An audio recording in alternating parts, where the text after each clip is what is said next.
வாழ்க வளமுடன். ஓம் நமச்சிவாய. அனைத்து தமிழ் உள்ளங்களுக்கும் வணக்கம். தமிழ் மாதங்களில் ஆவணி மாதம் 5ஆம் மாதமாக வருகின்றது. கேரளத்தில் இதுவே முதல் மாதமாகவும் சிம்ம மாதமாகவும் உள்ளது. திருவோண நட்சத்திரத்தில் பௌர்ணமி நாள் வருவதால் இது சிரவண மாதம் என்றும் சிறப்பிக்கப்படுகிறது. மாதங்களுக்கு எல்லாம் அரசன் என்று இதற்கு பொருள்.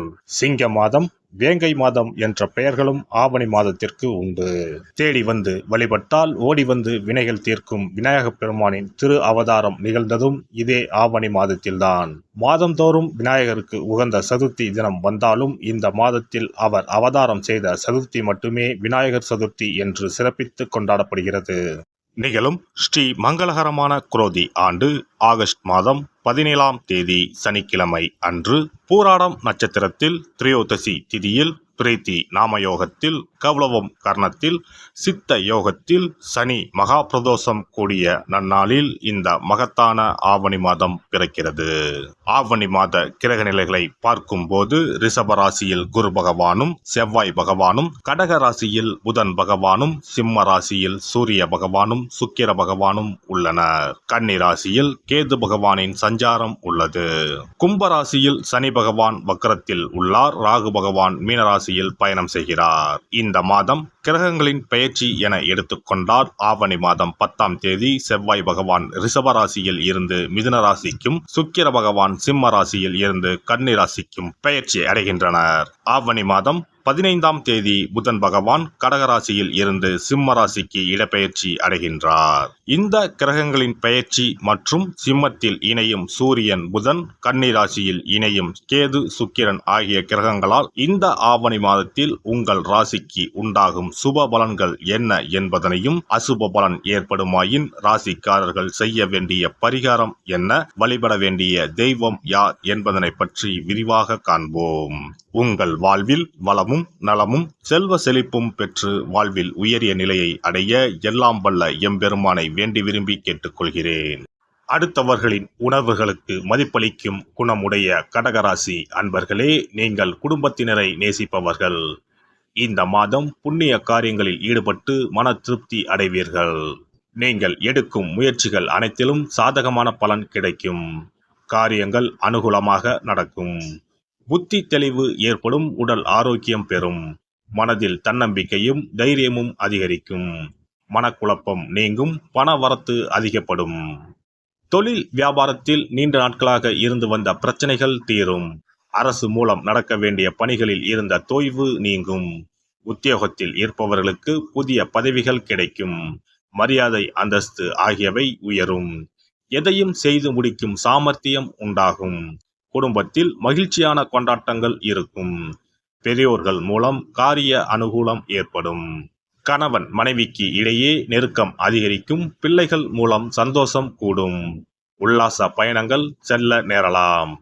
பெண்களை பொறுத்தவரை இம்மாதம் உங்களது திறமைகள் வெளிப்படும். காரியங்கள் அனுகூலமாக நடக்கும். மனதில் தைரியம் உண்டாகும். கலைத்துறையினருக்கு புதிய ஒப்பந்தங்கள் கிடைக்கப்பெறும். சிரமங்கள் குறையும். வேலைப்பளு குறைந்து காணப்படுவீர்கள். வீட்டை விட்டு வெளியில் தங்க நேரலாம். திடீர் செலவுகள் உண்டாகும். அரசியல் துறையினருக்கு எல்லா காரியங்களும் அனுகூலமாக நடக்கும். மனக்கவலை நீங்கி நிம்மதி உண்டாகும். உங்கள் வாழ்வில் முன்னேற்றம் காண முழு மூச்சுடன் செயல்படுவீர்கள்.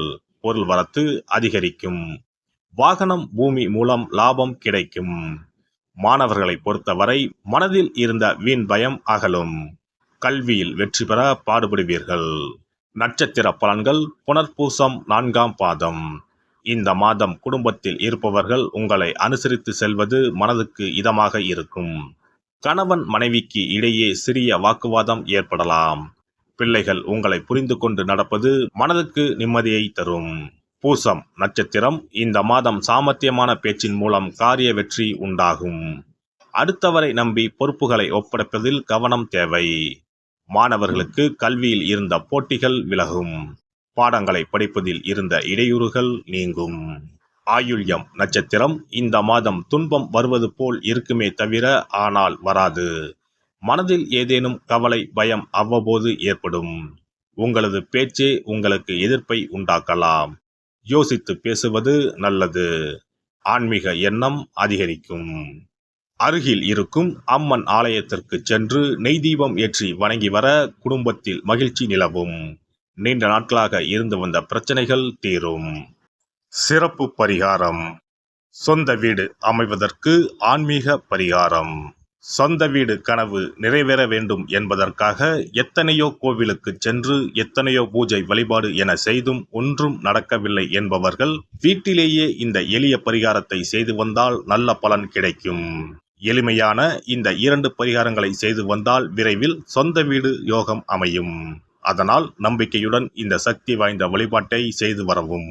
எவ்வளவுதான் சொத்து பணம் இருந்தாலும் நமக்கென்று ஒரு வீடு இல்லை என்றால் அது மனக்குறையாகவே இருக்கும். சொந்த வீடு வாங்க முடியவில்லையே என்பது பலரின் ஏக்கமாகவும் கனவாகவும் இருந்து வருகிறது.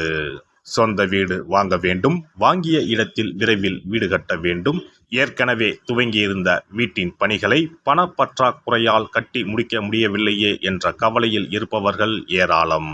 இப்படிப்பட்டவர்கள் வீட்டிலேயே எளிமையான 2 பரிகாரங்களை தொடர்ந்து செய்து வந்தாலே போதும். சொந்த வீடு வாங்க வேண்டும் என்று நினைப்பவர்கள், அதற்கான முயற்சியில் ஈடுபட்டிருப்பவர்கள் ஒரு சிறிய அகல் விளக்கில் விளக்கெண்ணெய் ஊற்றி தீபம் ஏற்ற வேண்டும்.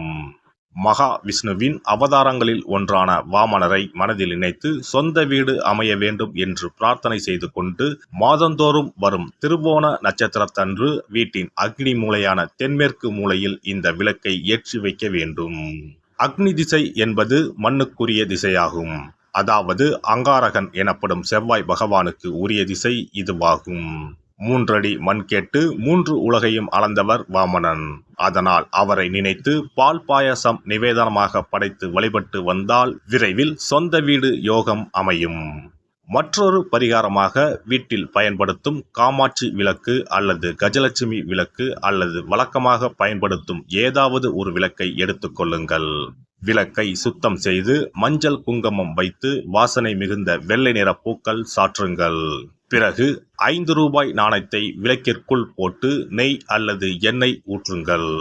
ஒரு சிறிய தட்டின் மத்தியில் மஞ்சள் குங்கும பொட்டு வைத்து அதன் மீது 5 ரூபாய் நாணயத்தை வைத்து நாம் ஏற்கனவே தயார் செய்த விளக்கை இதில் வைத்து விளக்கினை ஏற்ற வேண்டும். தினமும் காலையில் 6 மணி முதல் 7 மணிக்குள் இந்த விளக்கை ஏற்றி வந்தால் விரைவில் வீடு கட்டுவீர்கள். 5 ரூபாய் நாணயம் என்பது குபேரனுக்கு உரியதாகும். இதை விளக்கில் போட்டு ஏற்றுவதால் வீடு கட்டுவதற்கான அல்லது வீடு வாங்குவதற்கான பணம் ஏதாவது ஒரு வழியில் உங்களுக்கு கிடைக்கும். காலை 6 மணி முதல் 7 மணி வரையிலான நேரம் என்பது ஞாயிற்றுக்கிழமையில் சூரியன், திங்கள் கிழமையில் சந்திரன், செவ்வாய் கிழமையில் செவ்வாய், புதன் கிழமையில் புதன், வியாழக்கிழமையில் குரு, வெள்ளிக்கிழமையில் சுக்கிரன், சனிக்கிழமையில் சனி என நவக்கிரகங்களில் பாவ கிரகங்களான ராகு கேதுவை தவிர்த்து மற்ற 7 கிரகங்களையும் குறிக்கும் ஹோரை நேரமாகும். இந்த நேரத்தில் விளக்கு ஏற்றுவதால் நவக்கிரகங்களின் அருள் கிடைத்து பூமி யோகம் உண்டாகும். எந்த ஒரு பரிகாரம் என்றாலும் மனதில் முழு நம்பிக்கையோடும் இறைவனை உறுதியாக வேண்டி வழிபாடு செய்தால் மட்டுமே பலன் தரும். எளிமையான இந்த பரிகாரத்தை தொடர்ந்து செய்து பயன்பெறுங்கள். எல்லாம் வல்ல இறையருளால் நீங்களும் உங்கள் அன்பு குடும்பமும் உடல் நலம், நீலாயுள், நிறை செல்வம், உயர் புகழ், மெய்ஞானம் ஓங்கி வாழ்க வளமுடன். இந்த வீடியோ பதிவு உங்களுக்கு பிடித்திருந்தால் லைக் பண்ணுங்க, கமெண்ட் பண்ணுங்க, ஷேர் பண்ணுங்க, மறக்காம சப்ஸ்கிரைப் பண்ணுங்க, பக்கத்துல இருக்கிற பெல் பட்டனை கிளிக் பண்ணுங்க. நன்றி, வணக்கம். ஓம் நமச்சிவாய. சிவாய நம.